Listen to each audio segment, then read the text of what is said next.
días, bonito miércoles, sean todas y todos bienvenidos a una transmisión más de este espacio de comunicación del Instituto de la Mujer para el Estado de Morelos, Igualdad es la Señal, que comparte con ustedes pues los trabajos de esta institución. Esta mañana tendremos pues información muy diversa que compartir con ustedes. Ya nos acompaña en cabina la psicóloga Verónica Noguerón. Bienvenida, psicóloga. Buenos días. Ella es psicóloga infantil del Instituto de la Mujer para el Estado de Morelos y estará platicándonos acerca pues de los servicios de atención que brinda especialmente a las infancias que acompañan a mujeres en situación de violencias que vienen a esta institución. Les recordamos que el Instituto de la Mujer tiene un centro de atención externa aquí en la ciudad de Cuernavaca, en la calle de Abasolo, número 6, esquina con Avenida Morelos, en el centro de Cuernavaca, pero que también tiene otros 10 centros de atención externa que pueden consultar direcciones y teléfonos en nuestra página web www.imm.org.mx.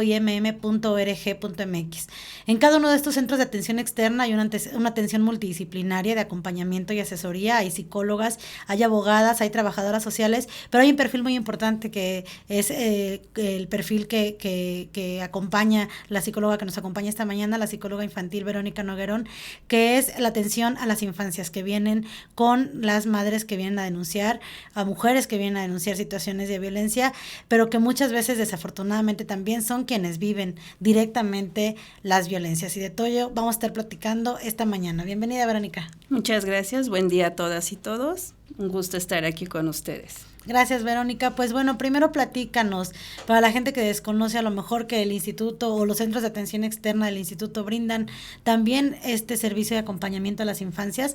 Por un lado, primero platícanos cómo es el proceso. Cuando llega una mujer aquí al instituto, hay una trabajadora social, ¿no?, que canaliza y que pues le da como los pasos a seguir a la mujer que llega aquí, le toma sus datos para brindar esta atención, pero muchas veces vienen acompañadas de hijas, hijos, sobrinos, sobrinas. ¿Cómo se da ese acompañamiento? ¿Cómo es la atención que se brinda desde el área de psicología infantil? Bueno, desde el área de psicología infantil, nosotras captamos a las infancias y adolescentes que viven alguna situación de violencia, ya sean víctimas directas o indirectas. Desafortunadamente, tenemos situaciones donde las niñas, niños y adolescentes son víctimas directas de algún tipo de violencia. Y ¿cuál es el servicio que brinda el área de psicología infantil? Es brindar un acompañamiento lúdico ante situaciones de emergencia, ante la huida de la violencia, brindar procesos terapéuticos de manera individual a las niñas, niños y adolescentes que son víctimas, como lo mencioné, y también brindar acompañamientos ante situaciones ya sean cuestiones jurídicas, en este caso cuando son infancias o adolescencias que son víctimas directas de algún tipo y modalidad de la violencia. Muchas veces quienes vienen directamente acompañando pues son familiares de niñas, niños y adolescentes que viven violencia, pero también un adolescente puede acudir de manera autónoma, necesita de un tutor. ¿Cómo es el procedimiento por si nos estuviera viendo algún adolescente, alguna niña que quiera acudir o que esté viviendo alguna situación de violencia? Sí, claro, pueden acudir, sin embargo, sí es importante contar con algún tutor. En este caso, si no hay algún familiar en algún adolescente, ya sea mujer o hombre, que esté viviendo alguna situación de violencia, es necesario la intervención del sistema DIF, que es quien protege los derechos de las niñas, niños y adolescentes, y en este caso, al no contar con un tutor, la función del sistema DIF tiene justamente el representar sus derechos. Los registros del instituto, los registros de atención, porque ustedes como profesionistas pues hacen todo un registro aquí en el instituto de las atenciones que se brindan, los tipos de violencia. Todos esos registros indican que desafortunadamente es recurrente y está al alza el tipo de modalidad de abuso sexual, violencia sexual hacia infancias y adolescentes. Así es, desafortunadamente es una problemática real. Las estadísticas de víctimas de violencia de tipo sexual están a la alza y bueno, pues sí es muy lamentable que en nuestro estado estemos teniendo de 5 niños que acuden, son 2 víctimas de violencia sexual. Por ejemplo, si un familiar se da cuenta que, más bien, ¿cómo podemos identificar que una niña, un niño, un adolescente está viviendo violencia sexual? porque sabemos que, bueno, a veces en las escuelas, aunque se está haciendo un trabajo y un esfuerzo por sensibilizar a maestras y maestros y que puedan acompañar o brindar una atención cuando sucede una situación de estas características, pero muchas veces en casa no se sabe cómo actuar. Desafortunadamente, muchas de la violencia sexual se da dentro del hogar. Entonces, ¿cómo poder identificar cuando una niña, un niño, un adolescente está viviendo violencia sexual y luego cómo atenderlo, qué hacer, cómo reaccionar si eres un familiar o en su caso si eres un profesor, profesora que está frente a un grupo? Así es. Principalmente vamos a observar comportamientos, la situación de los síntomas de una violencia sexual se va a ver manifestado en la conducta. Muchas veces los niños se vuelven retraídos, ¿sí? Se aíslan, bajan su rendimiento escolar, muestran una baja autoestima, es decir, se sienten inseguros, se sienten con temor. Y un dato muy, muy importante es que si el agresor se encuentra dentro de lo que es el núcleo familiar, muchas veces van a mostrar resistencia de no quererse acercar a esa persona. Y es ahí cuando, en este caso, las madres, padres o tutores, es importante que puedan prestar atención y puedan recurrir a una atención profesional para detectar justamente esta situación de la violencia sexual y brindar el tratamiento adecuado si es que la niña, niño o adolescente es víctima de una violencia sexual, se le pueda brindar la atención de manera inmediata y oportuna. ¿Cómo se procede cuando una madre, una tía se acerca junto con su hija, hijo o sobrino? Se acercan al instituto para solicitar esta atención. ¿Cómo se procede? Porque seguramente, pues desafortunadamente, la normalización de la violencia muchas veces hace que, sobre todo si está dentro de la casa, pues que no se quiera acudir o que se tenga temor o que se diga, no, pues, ¿qué van a hacer si es mi esposo o es mi tío o es el abuelo quien cometió este acto de violencia sexual? Cómo pues hacer como un poco la sensibilización y el llamado a las mujeres a que no tengan miedo y que pueden vivir un acompañamiento profesional que no las ponga en riesgo. Así es, nosotros lo que realizamos es justamente brindar un acompañamiento profesional con el objetivo primero de sensibilizar, como bien lo mencionas, la parte de nombrar la violencia. Estamos normalizando la violencia, que muchas veces pensamos que es una forma de vida, no es una forma de vida, sino es una problemática que daña de manera significativa la integridad de la persona. Entonces, en este caso, nosotros lo que realizamos es pasar al área jurídica justamente para explicarles a las madres, tutores o personas que estén a cargo del cuidado de las infancias y adolescencias, el que ellos puedan conocer qué implica un proceso de denuncia, ya que desafortunadamente pues es un delito grave en contra de nuestras infancias y adolescencias y muchas veces la falta de conocimiento de lo que implica un proceso de denuncia también limita a que no se haga el protocolo adecuado para la atención. Entonces nuestra finalidad como centro de atención es justamente sensibilizar, dar a conocer la información de lo que implica un proceso de denuncia, dar este acompañamiento psicológico, es decir, explicarle a la víctima que tiene derechos, que justamente el que pueda acceder a la justicia, a la salud, en este caso el tener una violencia sexual también repercute muchas veces en cuestiones físicas y poder justamente brindar una atención multidisciplinaria y ese es nuestro objetivo, ¿no? De que la violencia sexual sea detectada a tiempo, ¿sí? Que no se tenga este temor a generar una denuncia, ya que muchas veces pensamos que el agresor inmediatamente va a ser encarcelado, ¿no? Y genera también mucha culpa tanto en la víctima como en este caso cuando es el padre o en este caso la expareja, puede implicar este miedo, en el caso de las mujeres adultas, a que se le limiten la cuestión económica, que es uno también de los factores que muchas veces influye a que no se haga denuncia, ¿no? Lo que implica que ya no van a tener un ingreso para la manutención de sus hijos y las necesidades básicas. Y nuestro trabajo es justamente brindar alternativas de abordaje para que puedan salir de este ciclo de la violencia. Qué importante, ¿no? Que podamos pues hacer este llamado, sensibilizar, sobre todo hacer el llamado a no tener miedo, ¿no? A atreverse a nombrarlo, porque pues es una forma de salvar la vida de las niñas y los niños y las adolescencias.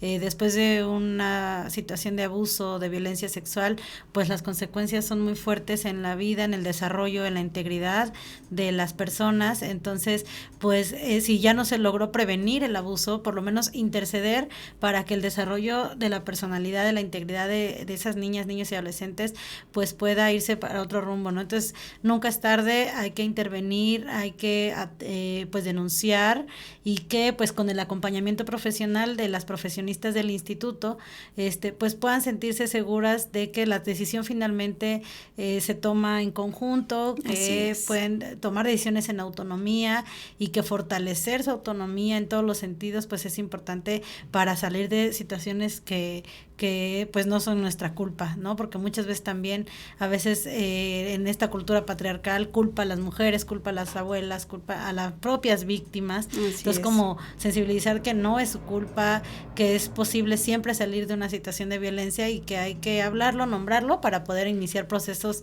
de transformación y sensibilización.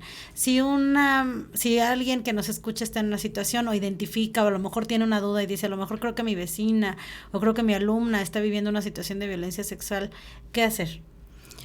Pueden acudir con nosotros, podemos orientarlos, y bueno, ante todo está el respeto a la decisión, en este caso de las mujeres, de las víctimas.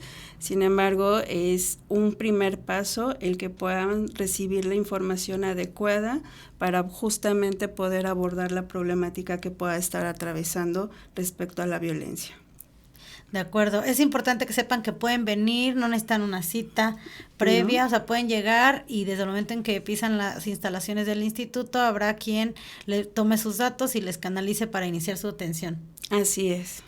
Pues muchas gracias, psicóloga Verónica. Gracias a ustedes. Vamos a seguir pues compartiendo información de todo lo que nos comparten las profesionistas del Centro de Atención Externa de aquí del Instituto de la Mujer, para que pues pasemos la voz.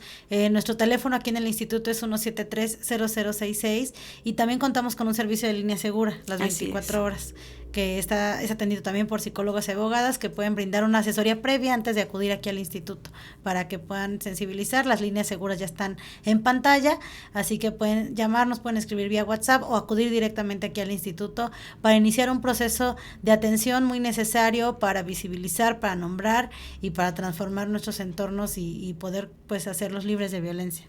Así es, muchas gracias por la invitación, y bueno, esperamos que esta información pueda ser de su utilidad, y cualquier situación que ustedes puedan presentar como ciudadanía, el Instituto de la Mujer estamos aquí para servirles. Muchas gracias. Ella fue la psicóloga Verónica Noguerón, aquí psicóloga infantil del Instituto de la Mujer para el Estado de Morelos. Vamos a ir un corte, no se vayan, vamos a platicar acerca de algunas de las actividades que hemos tenido en el marco del 25N, Día Internacional para la Eliminación de las Violencias contra las Mujeres, una entrevista con el psicólogo Israel Espinosa acerca de la transformación de las masculinidades hegemónicas a las masculinidades positivas, pues generadoras de otros entornos menos violentos para las mujeres, y también del foro que tuvimos la semana pasada, Buenas Prácticas en materia de presupuestos con perspectiva de género. Tuvimos a la titular de la Secretaría de las Mujeres del Estado de Guerrero, del Estado de Puebla, y también a la directora de la Secretaría de las Mujeres de la Ciudad de México. Estuvimos platicando con ellas aquí en el Estado de Morelos. Vamos a compartir un poquito de lo que se vivió. No se vayan, regresamos a Igualdad es la Señal.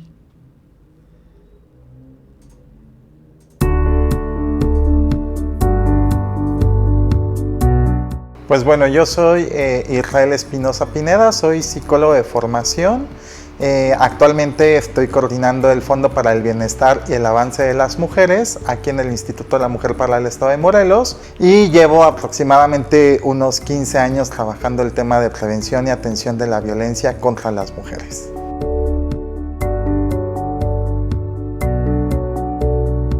Pues fíjate que la realidad es que yo estaba en el servicio, más bien en las prácticas profesionales, rosación, en la Facultad de Psicología, y me tocó estar en los centros de integración juvenil.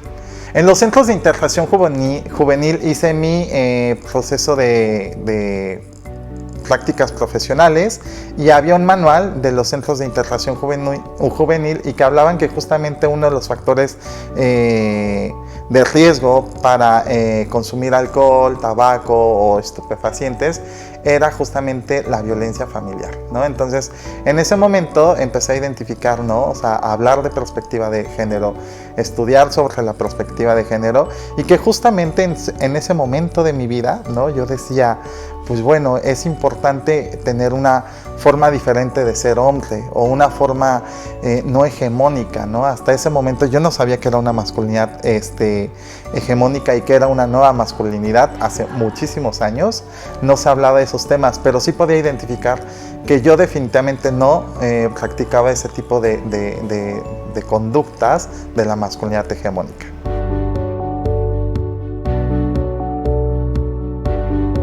Pues bueno, justamente los modelos en los que yo he trabajado tienen que ver con prevención. Ahorita en el Fondo para el FOBAM, Fondo para el Bienestar y el Avance de las Mujeres, pues podemos encontrar que a partir de la Estrategia Nacional para Prevenir el Embarazo Adolescente, uno de los principales factores, ¿no? o problemáticas sociales en el embarazo adolescente tiene que ver con la violencia hacia las mujeres, la coerción en su sexualidad para empezar a tener prácticas sexuales, ¿no? Y que justamente el desempeño escolar y todas estas acciones o todas estas conductas que viven las mujeres o estas prácticas en las que se involucran, pues tienen que ver con la violencia, ¿no? Entonces, pues justamente en el Fondo para el Bienestar y el Avance de las Mujeres lo que estamos haciendo es prevenir el embarazo adolescente, pues teniendo muy en claro estos factores de riesgo, ¿no? Que implican el embarazo en adolescentes, y pues justamente desde ahí trabajamos.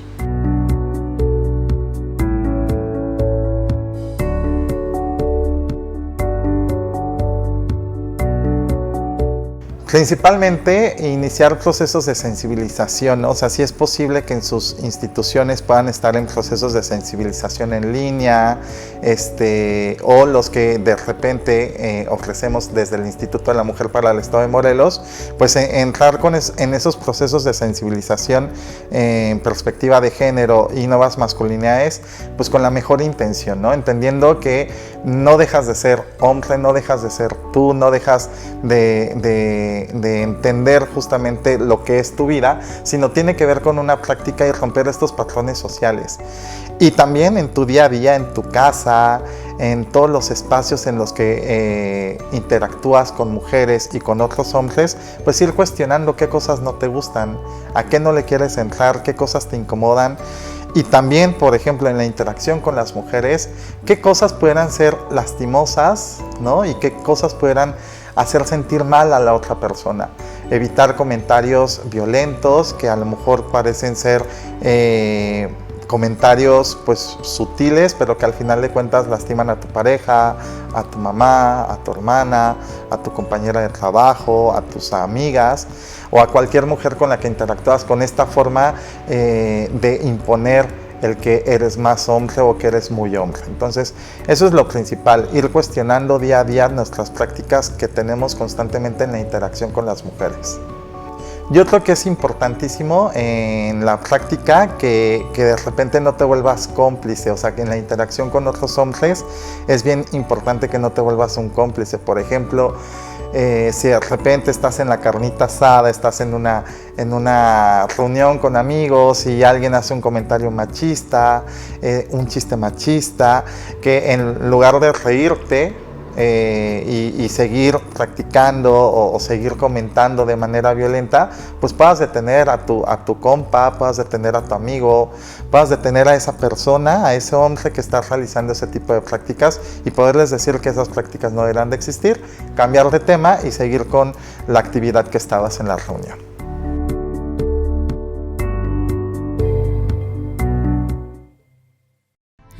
La violencia contra las mujeres es todo acto que resulte o pueda resultar en un daño. Este puede ser psicológico, físico, sexual, patrimonial, económico, obstétrico, político, mediático o digital. No estás sola. Acude a nuestras instalaciones o llama a la línea segura en el 777-538-6609, 538-6637, 538-5599 y 534-2589. Instituto de la Mujer para el Estado de Morelos. ¿Ya escucharon, cabrón, o nueva directora? Seguro es novia del dueño. Pensar que una mujer solo puede ocupar un puesto directivo si es novia de alguien es misógino. Me enoja no poder vestirme como me gusta cuando camino en la calle. ¡Ey! ¡Pasa el balón, Rebeca! ¿Sabrá agarrarlo? Ni siquiera sabe para qué sirve. Ahí tienes tu balón. Identifica la violencia y denuncia. Contáctanos en www.go.mx/Conavim. Aquí te orientamos. Gobierno de México. ¿Sabes qué son los mecanismos de participación ciudadana? Son una serie de instrumentos contemplados en la Constitución Política del Estado de Morelos, mediante los cuales la ciudadanía puede formar parte en las decisiones de los órganos de gobierno estatal y municipal, con el fin de fortalecer la transparencia y el buen actuar de los servidores públicos, privilegiando el desarrollo democrático del Estado. Para mayor información, visita nuestro micrositio de participación ciudadana en la página oficial impepac.mx y nuestro contenido a través de Facebook y Twitter. Toda la vida te han dicho que ser un hombre te da derechos sobre las mujeres y que no pueden resistirse. 8 de cada 10 agresiones contra mujeres son cometidas por hombres. Es tiempo de cambiar. Es momento de que todas y todos alcemos la voz. Dejemos de ser cómplices. Dejemos el machismo. Seamos distintos. InMujeres, Gobierno de México. Presupuesto participativo. Es el mecanismo de participación ciudadana de asignación equitativa, racional, eficiente, eficaz y transparente de los recursos públicos que fortalece las relaciones Estado-sociedad civil, mediante el cual la ciudadanía contribuye voluntariamente a la toma de decisiones respecto del presupuesto asignado a este mecanismo. Para más información, visita nuestro micrositio de participación ciudadana en la página oficial impepac.mx y nuestro contenido a través de Facebook y Twitter.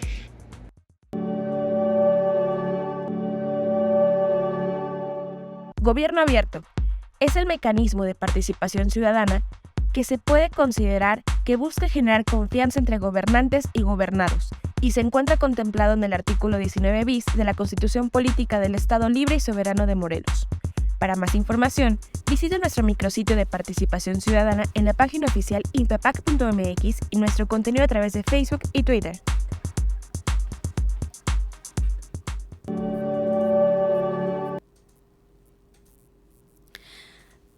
Regresamos a Igualdad de la Señal. Muchas gracias por su escucha y por sus comentarios. Agradecemos a Noemí del Pilar Lara, que nos comparte un tema bastante interesante e importante. El abordaje es complicado. Afortunadamente, el Instituto de la Mujer cuenta con excelentes profesionistas capacitadas en este tema. Muchas gracias, Noemí del Pilar. Isalia Vaca nos comparte: es muy importante que las víctimas de violencia sepan que no están solas y que personal especializado las asesora en el Instituto de la Mujer y en las instancias de la mujer en los municipios. Muchas gracias también a Isalia Vaca y a Carmen Ahmed Martínez. Muy buen tema, felicidades. Para la gente que se vaya conectando, en nuestro primer bloque tuvimos una entrevista con la psicóloga Verónica Noguerón, que es psicóloga infantil del CAE, del Centro de Atención Externa de aquí del Instituto, y bueno, al concluir nuestro programa pueden ver de nuevo la entrevista completa. En el corte pudimos ver una entrevista que realizamos a Israel Espinosa Medina. Él es el coordinador del Fondo para el Bienestar y el Avance de las Mujeres aquí en el Instituto de la Mujer, en el marco de la campaña que estamos impulsando, Masculinidades positivas en el marco del Día Internacional para la Eliminación de las Violencias contra las Mujeres. Pueden escuchar todas las intervenciones y reflexiones de nuestros compañeros que trabajan en espacios de atención a mujeres o que trabajan en la incidencia de la política pública para la erradicación de las violencias contra las mujeres en nuestra página, nuestro canal de YouTube. Ahí pueden encontrar todas las entrevistas. Nos vamos a ir con el evento que tuvimos la semana pasada en el marco también de estas conmemoraciones para reflexionar sobre los pendientes, los retos que hay para la erradicación de la violencia contra las mujeres. Este foro se realizó el martes 14 de noviembre, donde tuvimos la participación de la Secretaría de las Mujeres de la Ciudad de México, de la Secretaría de las Mujeres de Guerrero y de la Secretaría para la Igualdad del Estado de Puebla. Se estuvieron compartiendo reflexiones en torno a buenas prácticas en la planeación presupuestal con perspectiva de género, cómo desarrollar presupuestos con perspectiva de género que permitan de manera transversal incidir en la política pública para la vida libre de violencia para las mujeres. Sobre esto estuvieron platicando el martes pasado. Vamos a escuchar un poquito de lo que se vivió.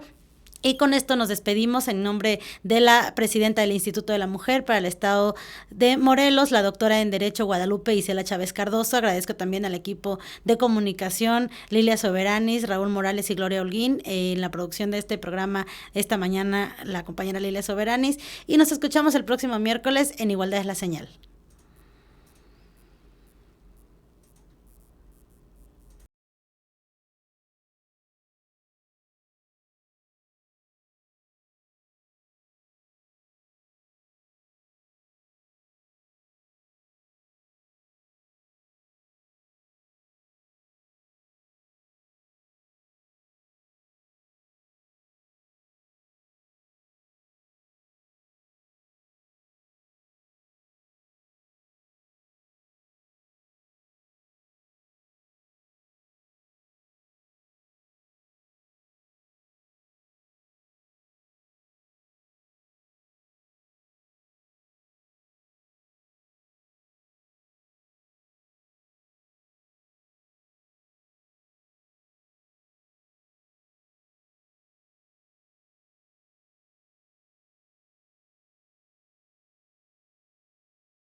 Bueno, me da mucho gusto que estén hoy, el día de hoy, diferentes autoridades en el estado de Morelos que pueden ayudarnos a incidir en que realmente tengamos presupuestos con esta perspectiva de género y que hoy, estando de manteles largos, con la presencia de 3 entidades federativas en nuestro país, como es el caso de Puebla, Ciudad de México y el estado de Guerrero, pues que podamos tener otros enfoques distintos de cómo es que se desarrollan estas políticas públicas o cómo logramos tener estos presupuestos con perspectiva de género.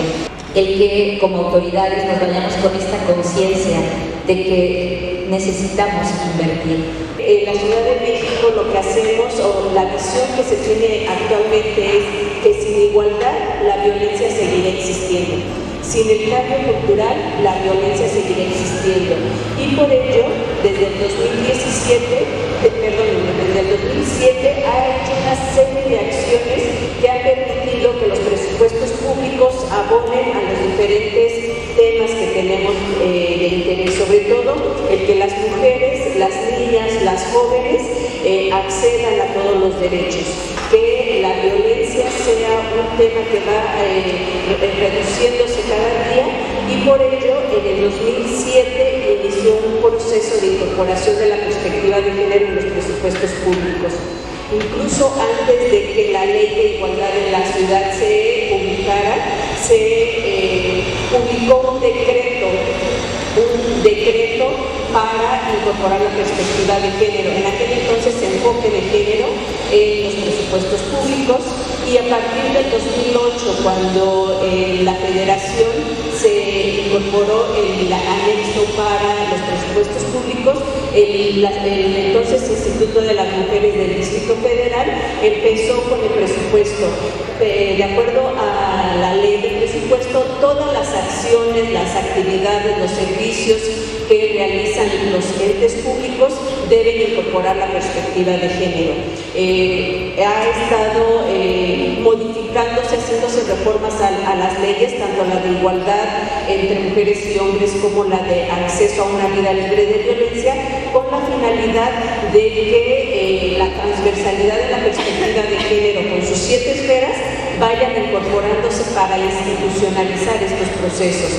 Los presupuestos públicos es una de las estrategias de la transversalidad y es a la que se ha tenido mucha visibilidad para que justamente el presupuesto que se asigna incida de manera directa desde la planeación, que la incidencia que tienen los entes públicos al momento de planear, programar y presupuestar tenga esa intencionalidad de atender el problema público con las atribuciones que tiene cada una de las dependencias en la ciudad. En el caso de Puebla, remontamos relativamente hace pocos años, en 2014, es como se empieza a incluir para el ejercicio de 2015. Pero bueno, como creo que Minerva nos ha dado una explicación muy técnica, yo me voy a basar en la parte de la experiencia. Hoy, en 2023, en Puebla estamos trabajando en una etiqueta de un programa que está atendiendo de manera específica la alerta por violencia de género. Y yo sé que es un tema escabroso, y de hecho en el equipo, cuando estábamos preparando los puntos con los que vendríamos a platicar, me decía alguien, mejor no hables de la alerta. Y yo, no, sí voy a hablar de la alerta. Les voy a decir por qué. Porque la alerta por violencia de género la tenemos estigmatizada, como que es un tache, como que es un problema, como que te falta trabajar. Y lo que tenemos en la alerta, estarás de acuerdo, es una hoja de ruta en la que te va diciendo en dónde enfocar los trabajos que tienes que realizar.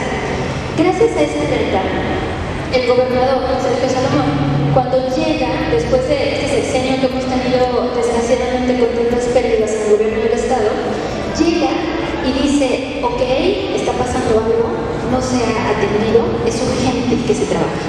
En ese sentido nos invita a participar en la Secretaría de Igualdad Sustantiva, pero con una premisa: atender la alerta por violencia de género sin descuidar la igualdad, que es la misión de la Secretaría. Pero esta bendita alerta, que a mucha gente le trae dolor de cabeza, incluidas a nosotras, me ha abierto la puerta con los secretarios y las secretarias porque el gobernador ha pedido que así sea. Él ha dicho, las mujeres en Puebla son prioridad. En Puebla no hay espacio para la violencia de la mujer. Y entonces, esto ha hecho que las secretarias y los secretarios nos abran la puerta. Y entonces, hoy tenemos una cantidad de millones de pesos para el 2023 que va a atender los temas de la alerta. Y eso es un pequeño paso. La cifra hoy podría parecerme pequeña. La verdad es que para el próximo año no la quiero al doble, la quiero al cuádruple. ¿Saben por qué? Porque en Puebla y en muchos estados sí hay presupuestos ejercidos con perspectiva de género, pero no sabemos llamarles así, no sabemos identificar qué hacia ahí van. Y una vez que los podamos identificar, podemos también darnos cuenta en dónde no tienen perspectiva de género. Y se los pongo de manera muy sencilla. Si nosotros tenemos, digamos, una hija que va a la universidad y que a las 6 de la mañana tiene que tomar un autobús para llegar a la escuela, estamos pensando cuántas calles oscuras tiene que caminar, ¿cierto? Y somos capaces de pagar un autobús más con tal de que ella no camine en la oscuridad, ¿cierto o falso? ¿Cierto? ¿Sale? Eso es perspectiva de género, eso es un presupuesto con perspectiva de género. Si yo te voy a poner un peso más por tu seguridad, estoy pensando en ti. Si yo entiendo cuántas de aquí, cuántas de nosotras, antes de venir para acá, tuvimos que dejar listo a un chamaco o a una chamaca para que se fuera a la escuela. ¿Sí, verdad? ¿Y cuántos ayer tuvieron que pensar en el lunch que tenía que comerse esa criatura, ese humanito, esa humanita? ¿Y cuántas, mientras estamos aquí, nos suena el teléfono para que nos digan, es la carne, puede pasar, señora? Es la tintorería. ¿Y cuántos hombres les pasa eso? ¿Y a cuántos hombres les suena el teléfono para decirles, es que el niño tiene fiebre, puede venir por él? Eso es perspectiva de género, eso es entender la perspectiva de género. Y si no hacemos que las secretarias y los secretarios y los gobernadores entiendan la perspectiva de género, no nos van a abrir la puerta. Yo hoy digo con mucho orgullo, mi gobernador me ha abierto la puerta, mi secretario de gobernación me ha abierto la puerta. medios han permitido que podamos platicar acerca de esto. Yo quisiera poner el énfasis de manera muy breve, poner en contexto de dónde viene esta política de la perspectiva de género, ¿no? Bueno, partimos de un hecho de las desigualdades. Las mujeres en la vida pública y en la vida privada no gozamos de los mismos derechos con relación a los hombres. Y esto tiene que ver, lo digo muy rápido, perdón que sea así, pero para ir avanzando, que tiene que ver con un sistema patriarcal que nos coloca, o machista, que nos coloca, ¿verdad?, a través de las asignaciones sociales que se han hecho durante muchos años en casi todo el mundo, nos coloca en desventajas, ¿no?, para participar de la vida pública, para ejercer nuestros derechos reconocidos en la ley y también para ejercer nuestras libertades. Digamos, muy grueso, a partir de ese reconocimiento de las violencias que vivimos las mujeres, que nos limitan, nos obstaculizan para ser personas sujetas de derecho y de igualdad de oportunidades. A partir de ahí viene una discusión mundial, todo el mundo en diferentes escenarios. Tuvimos 4 conferencias mundiales de la mujer para discutir esto que está pasando en el mundo y cómo podemos hacerlo. Y de ahí viene el origen de, pues, impulsemos los institutos o las instancias de las mujeres, las leyes, los presupuestos. En el caso del tema de violencia, tenemos la CONAVIM, que nos da recursos para refugios, tenemos a la CONAVIM, que nos da para los centros de justicia, tenemos a Mujeres, que nos da para la política de igualdad, tenemos programas para IMED, que bueno, ya es institucionalizado ese programa. Todos estos son presupuestos que nos destinan a las entidades para poder hablar de la sanción, de la atención, de la prevención de la violencia contra las mujeres. Todo lo hemos hecho en los últimos 40 años, hemos constituido todo eso.